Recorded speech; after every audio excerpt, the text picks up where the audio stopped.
Hi all, ഇന്ന് നമുക്ക് സദ്യക്ക് കഴിക്കുന്ന കാളൻ എങ്ങനെ ഉണ്ടാക്കാം നോക്കാം. അതിനായിട്ട് ഞാൻ ഇവിടെ ഒരു നേന്ത്രക്കായും ഒരു ചെറിയ കഷ്ണം ചേനയും ഒരേ വലുപ്പത്തിൽ അരിഞ്ഞിട്ട് കുറച്ച് മുളക് പൊടി, ഏറെ മഞ്ഞൾപ്പൊടി ഇട്ടിട്ട് വെള്ളം ഒഴിച്ച് ഉപ്പും ഇട്ടിട്ട് അടച്ചു വെച്ച് വേവിച്ചു.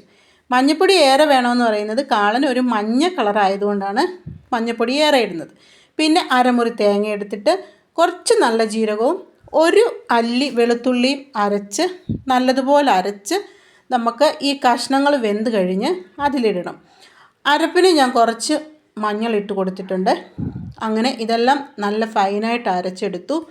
ഇനി നമുക്ക് ആ പാത്രം ഒന്ന് ഓപ്പൺ ചെയ്ത് നമ്മുടെ ആ കഷ്ണങ്ങളെല്ലാം വെന്തോന്ന് നോക്കാം. എന്നിട്ട് അതിലേക്ക് ഈ അരപ്പ് ചേർത്ത് നോക്കാം. ഇപ്പം നോക്കിയപ്പോൾ കഷ്ണങ്ങളെല്ലാം വെന്തിട്ടുണ്ട്. ഈ അരപ്പ് ചേർത്ത് കൊടുത്തിട്ട് അത് നല്ലതുപോലെ ഒന്ന് ഈ കഷ്ണത്തിൽ കിടന്നൊന്ന് തിളച്ച് പിടിക്കണം. അതിനായിട്ട് എല്ലാം കൂടെ ഒന്ന് കൂട്ടി യോജിപ്പിച്ച് നമുക്ക് വയ്ക്കാം. അതിന് മുമ്പായിട്ട് കുറച്ച് ഉലുവാപ്പൊടി ചേർക്കണം. പിന്നെ 1 ടീസ്പൂൺ കുരുമുളക് പൊടിയുടെ ചേർക്കണം.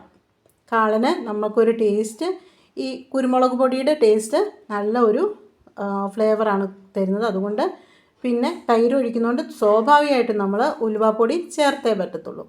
അങ്ങനെ ഇതെല്ലാം കൂടെ ഇളക്കി യോജിപ്പിച്ച് നമുക്കൊന്ന് മൂടി വെച്ച് അടച്ച് ഒന്ന് ആ വെള്ളം എല്ലാം പറ്റി വരുമ്പോൾ നമുക്ക് നല്ല കട്ടത്തൈര് അങ്ങനെ ഒഴിച്ചു കൊടുക്കാൻ പറ്റില്ല.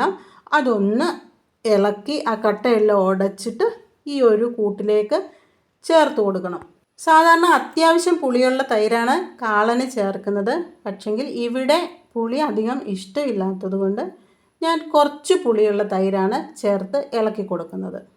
ഇനി നമുക്ക് ഇതിൻ്റെ ഉപ്പൊക്കെ ഒന്ന് നോക്കി, ഉപ്പ് വേണമെങ്കിൽ ലേശം ഉപ്പും കൂടെ ഇട്ട് കൊടുത്തിട്ട് വേണം ഇത് നല്ലതുപോലെ തിളച്ച് ഈ ഒരു കറി ഒന്ന് പറ്റിച്ച് എടുക്കണം. ഇതിൻ്റെ മുകളിലേക്ക് നമുക്ക് ലേശം കറിവേപ്പില ഇട്ട് കൊടുക്കണം. ഒപ്പം ആവശ്യത്തിനുള്ള ഉപ്പും കൂടെ ചേർത്ത് നല്ലതുപോലെ ഇളക്കി യോജിപ്പിച്ച് ഒന്നും കൂടെ ഒന്ന് അടച്ച് വെച്ച് നമുക്ക് വേവിക്കാം. ഇപ്പം നമ്മുടെ കറി നല്ലതുപോലെ തിളച്ച് വന്നിട്ടുണ്ട്. തൈര് ഒഴിക്കുന്നത് കൊണ്ട് ഇങ്ങനെ തിളച്ചാൽ പിരിയുമെന്നൊന്നും പേടിക്കാം. ഇനി ഈ കറിയിലേക്ക് നമുക്ക് കടുക് താളിച്ചിടാം. അതിനായിട്ടൊരു പാത്രം വെച്ചു, പച്ചവെളിച്ചെണ്ണ ഒഴിച്ചു, കടുകിട്ടു. കുറച്ച് ഉലുവായും കൂടി ഇട്ടിട്ടാണ് കടുക് വറക്കുന്നത്. ഇനി കുറച്ച് കറിവേപ്പിലയും വറ്റൽമുളകും ഇട്ടിട്ട് നമുക്കിത് താളിച്ചത് ആ കറിയിലേക്ക് ഒഴിച്ചു കൊടുക്കാം. ഈ വീഡിയോ കണ്ടുകൊണ്ടിരിക്കുമ്പോൾ തന്നെ ചാനലൊന്ന് സബ്സ്ക്രൈബ് ചെയ്യണേ.